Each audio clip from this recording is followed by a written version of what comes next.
Detail അക്കാദമിയിലേക്ക് സ്വാഗതം. നമുക്ക് ഇപ്പോൾ ഏതൊരു ഡീറ്റെയിൽ സെൻറ്ററിൽ നോക്കിക്കഴിഞ്ഞാൽ, ഒരു കാർ വാഷ് ഷോപ്പ് നമ്മൾ നോക്കിക്കഴിഞ്ഞാൽ, കാർ വാഷിൻ്റെ ഷോപ്പിൻ്റെ ബാക്ക് സൈഡ് നിങ്ങൾ നോക്കിക്കഴിഞ്ഞാൽ ഏറ്റവും കൂടുതൽ കാണാം മാറ്റുകളായിരിക്കും അല്ലേ. മാറ്റ് സാധാരണ പലപ്പോഴും നമ്മളിത് മിസ്സാവാറുണ്ട്. ഇതെന്താ ചെയ്യുന്നതെന്ന് വെച്ച് കഴിഞ്ഞാൽ, ഓൾറെഡി നമ്മുടെ കയ്യിലൊരു ജോബ് കാർഡ് വേണം. അതിൻ്റെ ഫോർമാറ്റ് നിങ്ങൾക്ക് വേണമെങ്കിൽ നമ്മളത് നിങ്ങൾക്ക് വാട്സപ്പ് ചെയ്ത് കഴിഞ്ഞാൽ, കമൻറ്റ് ചെയ്ത് കഴിഞ്ഞാൽ അയച്ചുതരാം. ആ ജോബ് കാർഡിൽ നിങ്ങൾ C1 C2 C3 C5 എന്നുണ്ടാവും. അതായത് car 1 car 2 car 3 car 4 car 5. Okay, എന്നിട്ട് നിങ്ങൾ എന്താ ചെയ്യണമെന്ന് വെച്ച് കഴിഞ്ഞാൽ, നമ്മുടെ ഷോപ്പിൻ്റെ സൈഡിൽ എവിടെയെങ്കിലും ഒരു റോഡ് എന്ത് ചെയ്യുക, സ്ഥാപിക്കുക.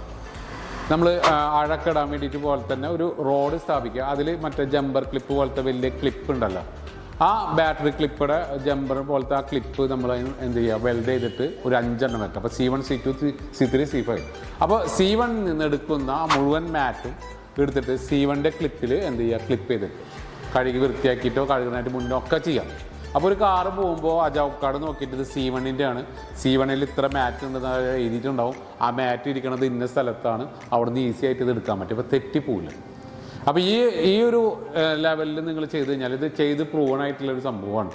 അതുകൊണ്ട് തെറ്റാൻ വഴിയില്ല അധികം. ഇത് നല്ല രീതിയിൽ ചെയ്ത് കഴിഞ്ഞാൽ മിസ്സാവാതെ കസ്റ്റമർ സാറ്റിസ്ഫൈഡ് ആയിട്ട് നമുക്ക് കൊടുക്കാൻ പറ്റും. അപ്പോൾ സ്റ്റാഫിനെ നമുക്ക് ഇതുപോലെ എൻഗേജ് ചെയ്ത് കഴിഞ്ഞാൽ, ഇതുപോലെ ഒന്ന് ചെറിയൊരു മാറ്റം വരുത്തി കഴിഞ്ഞാൽ നല്ല രീതിയിൽ പ്രൊഡക്ടിവിറ്റി കൂട്ടാൻ പറ്റും.